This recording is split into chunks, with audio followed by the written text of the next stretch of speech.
Bienvenue à toi pour cette nouvelle vidéo. Je vais te parler concrètement en Turquie, les avantages, les inconvénients. Je vais te dresser une liste de points et à chaque fois je vais te donner les avantages qui sont vraiment importants, le fait de vivre en Turquie. Qu'est-ce que, voilà, par rapport à d'autres pays, que ce soit en France ou même dans d'autres pays que j'ai résidé, les gros plus de la Turquie. Et en même temps, sur tout le sujet, forcément, il y a toujours quelques petits inconvénients. On va en parler tout de suite dans cette vidéo. Numéro 1, incontestable, un big avantage ici en Turquie, c'est le coût de la vie. En clair, j'en ai parlé déjà dans d'autres vidéos. Grosso modo, la vie en Turquie te coûte à peu près 4 fois moins cher, 3 à 4 fois moins cher par exemple que si tu compares avec la France.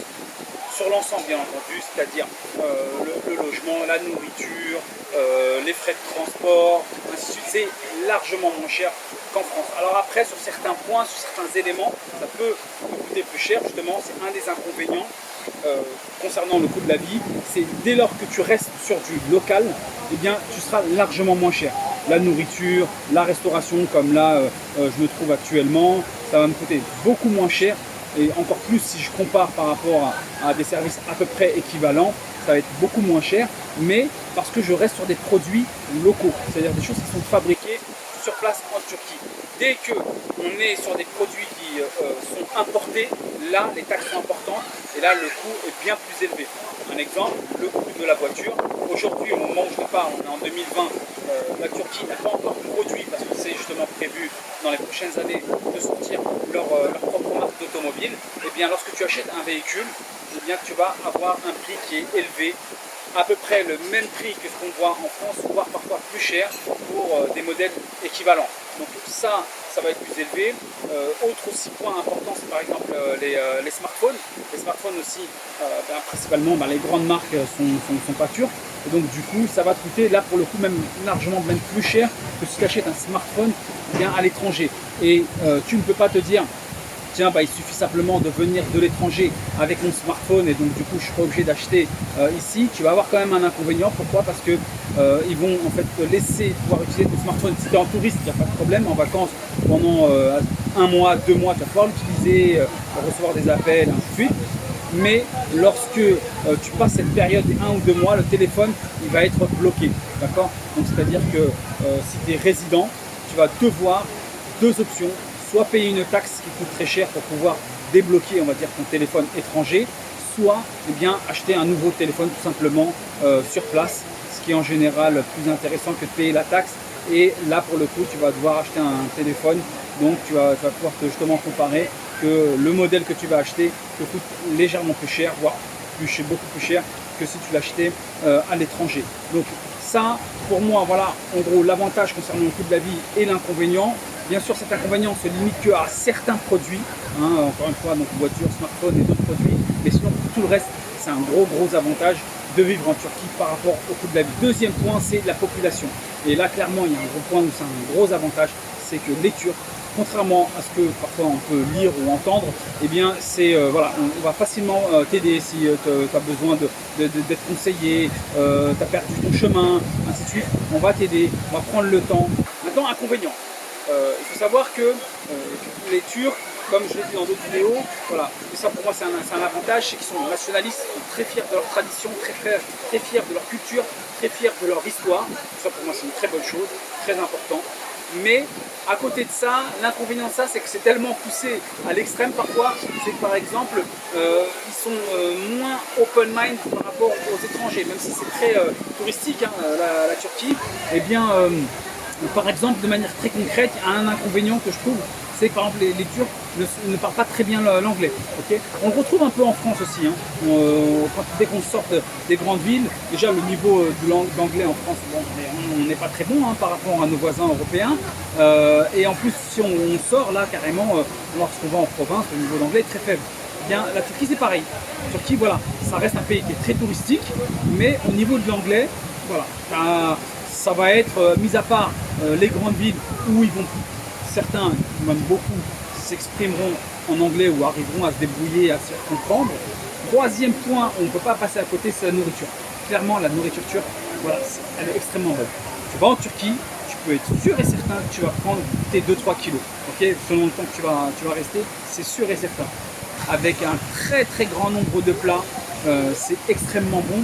Et le gros plus, si vous êtes un fan de fruits et légumes ou végétarien ou simplement fan de fruits et légumes comme c'est mon cas, on se régale pour plusieurs raisons, parce qu'il y a une très grande variété. On va retrouver des fruits qu'on a l'habitude de voir qu'en Asie, on les trouve en Turquie. Des fruits et légumes qu'on a l'habitude de voir en Europe, on les retrouve également en Turquie, puisque justement géographiquement, elle se situe à cheval entre les deux continents. Et là, pour le coup, vraiment en fruits et légumes, on se régale en Turquie. Donc ça, c'est top. Franchement, c'est vraiment top. Par contre, un gros inconvénient qui est relié avec le point précédent, c'est que c'est très turco-turc finalement. C'est-à-dire que la cuisine turque est super bonne, les fruits et légumes top, donc on peut cuisiner chez soi, se faire énormément plaisir et voilà, et donc goûter un petit peu à tout. En revanche, dans la restauration, clairement, il y a un gros manque de restaurants variés, surtout si on sort encore une fois des grandes villes comme Istanbul, hein.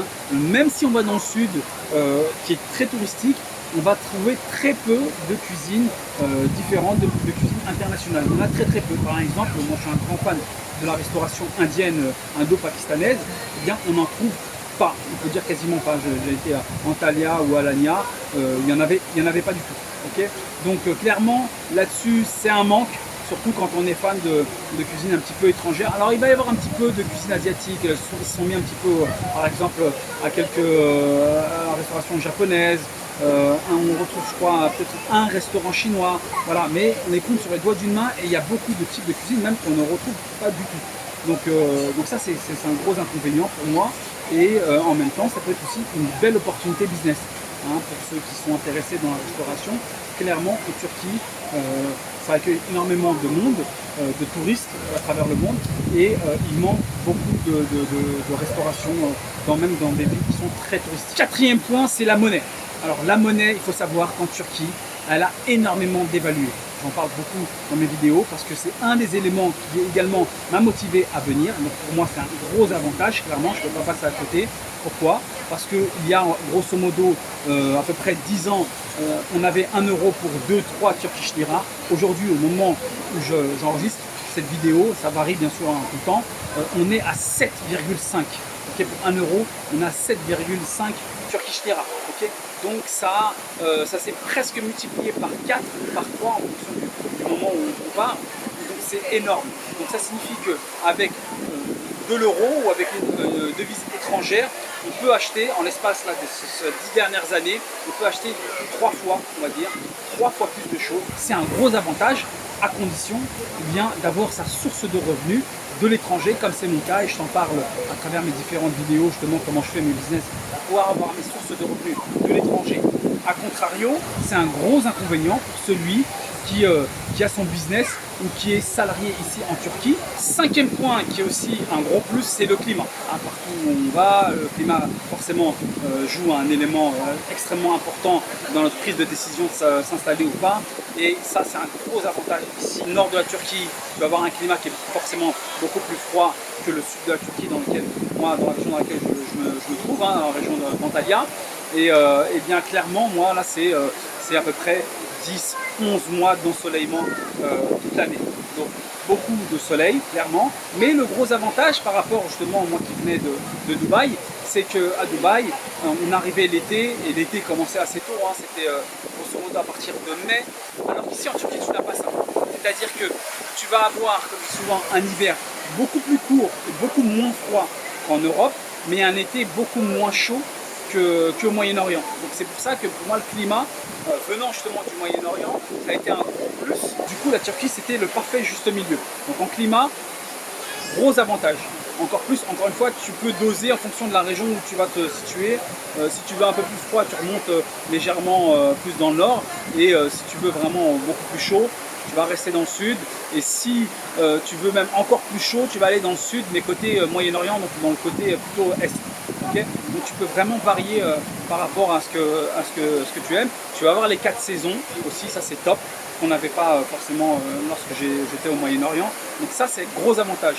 Inconvénient, eh bien il faut savoir qu'en Turquie, il n'y a pas, en réalité j'ai eu du mal à trouver d'inconvénient par rapport au climat, pour être franc, mais il y a quand même un inconvénient, c'est que si on veut un petit peu chipoter, si on veut un peu pinailler, c'est que eh bien, tu vas avoir donc, un mois vraiment qui va être très fort en pluie, mais un petit supplément, c'est que tu as aussi de fortes rafales. Tu as énormément de vent, surtout dans la côte du sud, mais également dans le nord, tu vas avoir beaucoup de vent.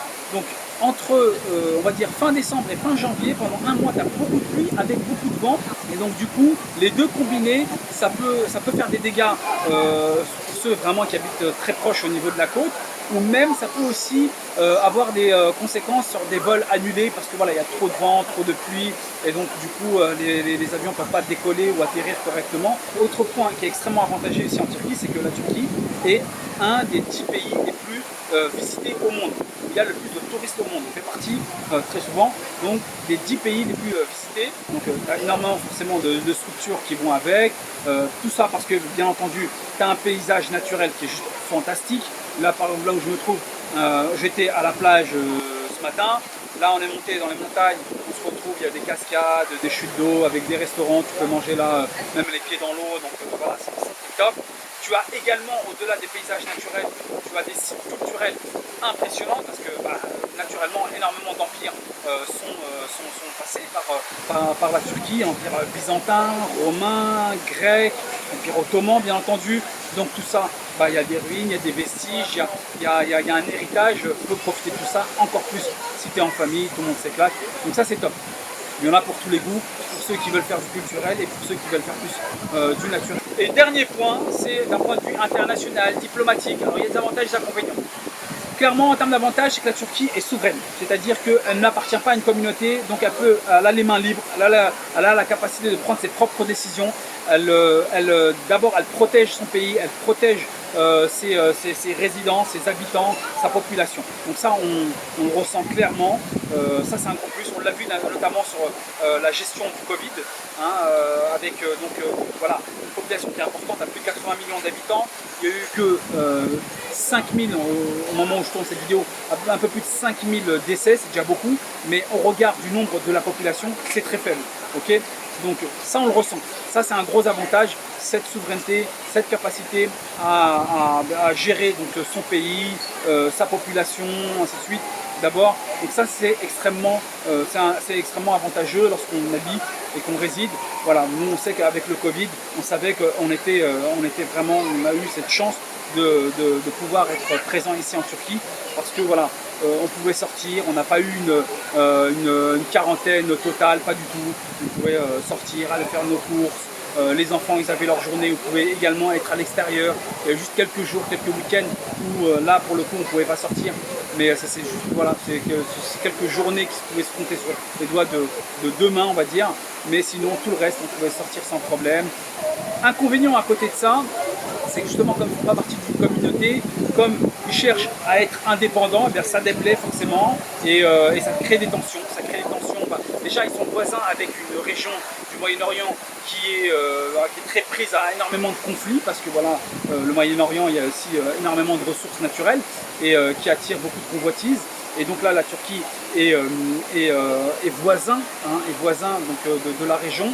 Et donc forcément, il y a des conséquences. Par exemple, ce qu'il faut savoir, un chiffre qu'on dit très peu, la Turquie, est-ce que vous savez que le pays qui accueille le plus de réfugiés dans le monde, on regarde la liste, objectivement, eh bien, le pays qui attire le plus de réfugiés dans le monde, c'est la Turquie, avec plus de 3 millions de réfugiés sur son sol. On a critiqué la Turquie parce qu'ils ont ouvert les frontières, ok, mais c'est le pays qui attire le plus de réfugiés dans le monde. Le pays qui attire le plus de réfugiés en Europe, c'est l'Allemagne, avec moins de 1 million, un peu plus de 800 000 réfugiés sur le territoire allemand. Eh bien, la Turquie, c'est plus du triple, vous voyez. Donc, ça, d'ailleurs, ça confirme un peu ce côté générosité, ce côté accueil, ce côté aide.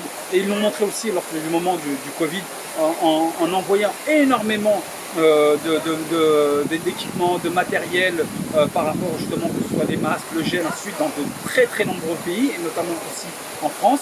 Ils ont été là-dessus, encore une fois, ils ont montré leur solidarité. Mais comme je le disais, l'inconvénient, c'est que voilà, il va y avoir pas mal de conflits. Alors il y a des conflits avec la Russie, des conflits avec le Moyen-Orient, des conflits avec l'Europe. Et ça va impacter son économie, ça va impacter son image aussi à l'international, ça va impacter sa diplomatie en termes par exemple de vol. Pour les Turcs par exemple, il ne peut pas se retrouver, il ne peut pas aller dans certains pays, ainsi de suite. Donc ça va être un inconvénient.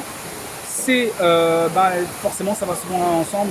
Il y a un avantage d'être souverain, l'avantage de vouloir protéger son pays, l'inconvénient derrière, c'est qu'il peut y avoir des conséquences quand tu es seul, quand tu veux être autonome. Voilà. Je t'ai dressé un petit peu tout le portrait donc des avantages et des inconvénients de vivre en Turquie. Clairement, les avantages prennent largement le dessus et c'est pour ça que j'ai décidé de m'installer avec toute ma famille ici en Turquie. Si tu veux en savoir plus, n'hésite pas à t'abonner sur ma chaîne. Je te dis à bientôt. Bis and keep comme d'hab. Ciao, ciao!